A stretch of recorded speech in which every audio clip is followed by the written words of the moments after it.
문화와 관련된 모든 정보를 풀어보는 문화 이 수다 시간입니다.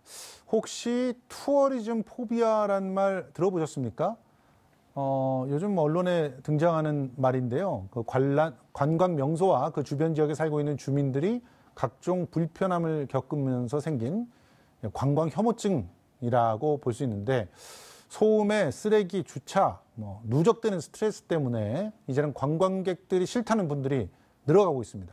자세한 소식 김원식 평론가와 함께 얘기 나눠보겠습니다. 안녕하세요. 네, 안녕하십니까. 예.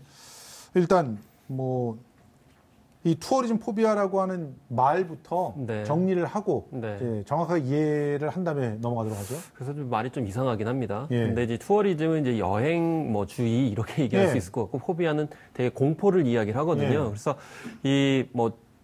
여행을 싫어한다, 공포스러워한다는 뜻이 아니고, 이 관광객 때문에 이 사는 지역이 이제 시끄럽고 쓰레기도 많이 나오고 또 사생활에 이제 침해를 받다 보니까 주민들이 관광객을 싫어한다, 무서워한다 이런 거죠. 특히 무서워하는 이유는 관광객들이 이제 집에 들어오기도 하기 때문에.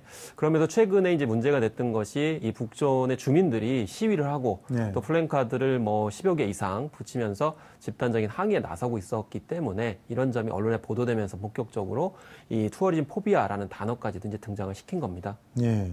아니, 이런 현상이 일어나는 원인은 관광객이 늘어났기 때문만은 아닌 것 같거든요. 일단 1차적으로는 관광객이 늘어나서 많이 그렇겠지만. 늘어났습니다. 특히 예. 이제 동남아시아, 중국 관광객 같이 포함을 해서 2006년에 430여만 명이었는데 2016년에 한 1,400여만 명 늘어나서 약 1,000만 명 정도 늘어났거든요. 그래서 여기 보시면 3일장은 3일마다, 5일장은 5일마다. 그렇지만 북촌은 날마다 장날이다. 이렇게 얘기할 정도로 엄청나게 많은 분들이 왔고요. 특히 이런 데 대문 같은 거 두드리시고 뭐라고 이제 또 얘기도 하시고 이러기 때문에 진짜 사람이 살고 있나? 이렇게 얘기를 하는데, 사실 관광 요즘의 트렌드 중에 하나가 지역 주민이 실제로 거주하고 있는 공간을 많이 방문하거든요. 예. 그런 트렌드였던 부작용이다 이렇게 볼 수 있을 것 같습니다. 사실 서울뿐만이 아니라 제주도 같은 데도 비슷한 그 고통을 호소하는 분들이 꽤 늘어났더라고요. 그래서 거기서도 역시 이제 이런 그 거주지에는 방문을 자제해달라는 그런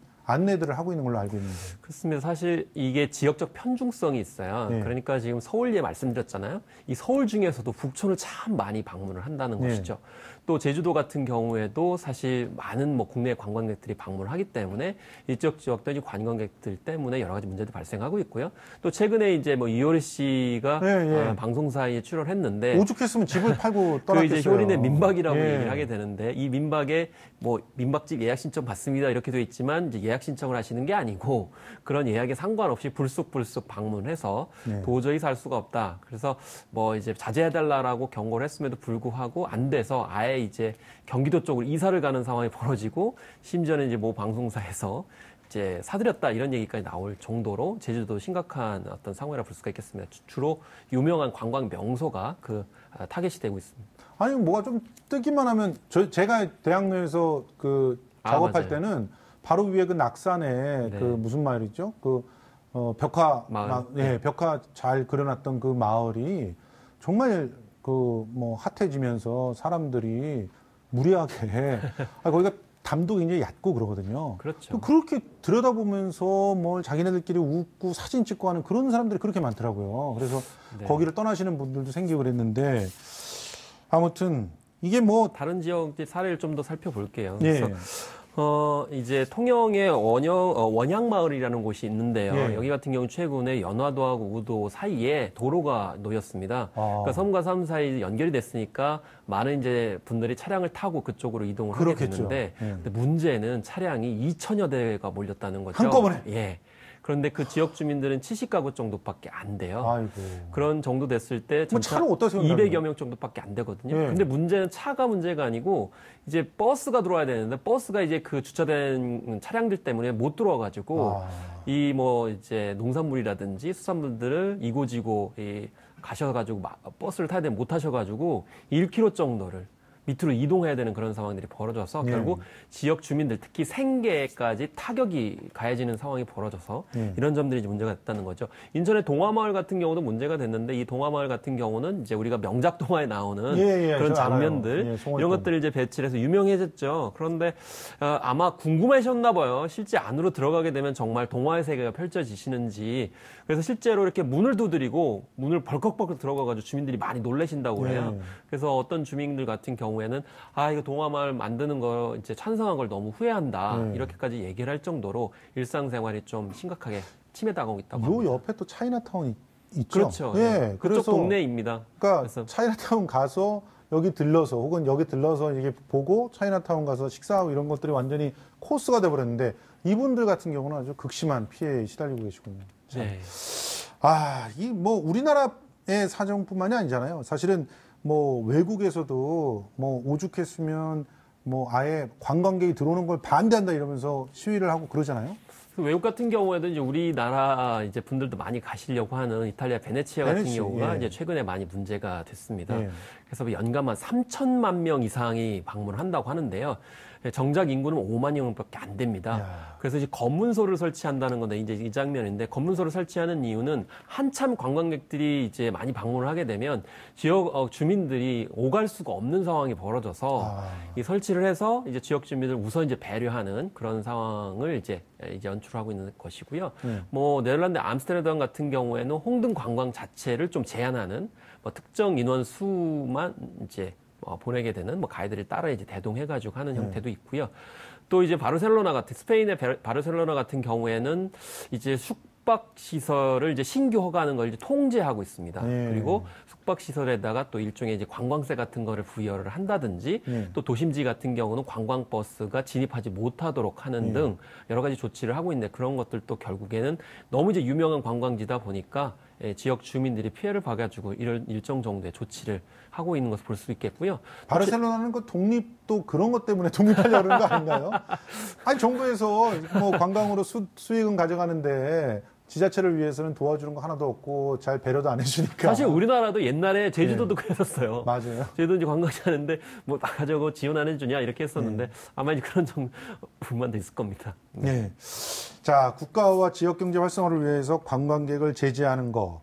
그건 뭐 쉽지 않은 일이라는 거 우리가 다들 알고 있고 오히려 적극적으로 관광을 활성화하려고 노력하는 나라들한테는 너무 배부른 소리 같이 이렇게 들리기도 하는데 그렇지만 이제 주민들의 그런 어떤 불평과 또 더 나아가서 관광객 혐오까지 가게 되면 무슨 일이 벌어질지 모르는 상황들이 촉발이 되지 않겠어요? 이 실질적인 대책은 없을까요? 이제 그냥 작은 조치와 이제 큰 조치 이렇게 나뉘어 볼 수 있을 것 같아요. 작은 조치는 일단 북점제에서도 요구하고 있는 겁니다. 주민들이 일단 방문 시간을 좀 조율을 하자. 그래서 예를 들면 너무 늦은 시간, 뭐 8시 이후에는 좀 방문을 자제하도록 이렇게 요구를 하자 이제 하는 것이고요. 그러려면 이제 여행사들과 같이 또 협의체가 협의해야 될 상황이라고 볼 수가 있겠습니다. 그렇지만 강제적으로 할 수는 없어요. 왜냐하면 이제 어떤 도심지 자체를 어떤 법적인 근거가 있어야 되는데 그게 아직 없고요. 또 그렇게 하게 되면 이제 너무 이제 어떤 불편한 상황들이 벌어지게 되고 오히려 이제 거꾸로 민원이 발생할 수 있기 때문이고요. 그래서 또 밤에 굉장히 운치가 있고 밤에 걷는 이 골목을 걷는 맛이 또 있어요. 아마 뭐 하계 같은 경우에는 좀 해가 길기 때문에 뭐 8시 반이나 9시까지 하고 동계 같은 경우는 약간 일찍 하는 것도 이제 바람직하다 볼 수가 있겠고요.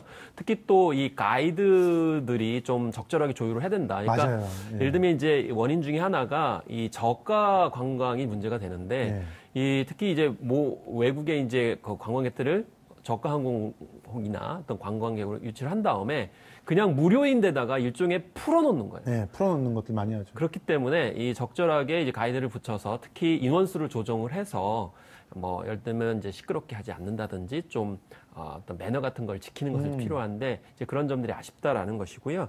또 이 분산을 많이 이야기를 합니다. 그래서 바르셀로나 같은 경우에는 더 유명한 데가 있다, 더 숨겨진 곳이 있다라고 하면서 분산을 시키는 노력들. 그거 좋은 아이디어인데. 예, 그래서 뭐 요즘에 뭐 익선동 같은 경우에도 이제 바로 밑에 좀 밑에도 또 새롭게 뜨고 있기 때문에 그런 숨겨진 명소들을 통해 가지고 발굴하는 노력들이 필요한데 지금은 너무 그런 유명해진 곳만 방문하고 그냥 많은 어떤 소극적인 그런 관광이 이제 문제가 될 수가 있겠고요. 그리고 뭐 외국에서는 관광 관광세를 적극적으로 부여를 하고 있습니다. 스웨덴 같은 경우도 그렇게 하고 있는데. 좋은 아이디어예요. 예, 우리나라에서는 이제 전문가들 사이에 약간 이견이 있어요. 그렇게 되면 여러 가지 또 부작용도 있을 수 있기 때문인데요. 그렇지만 부작용이?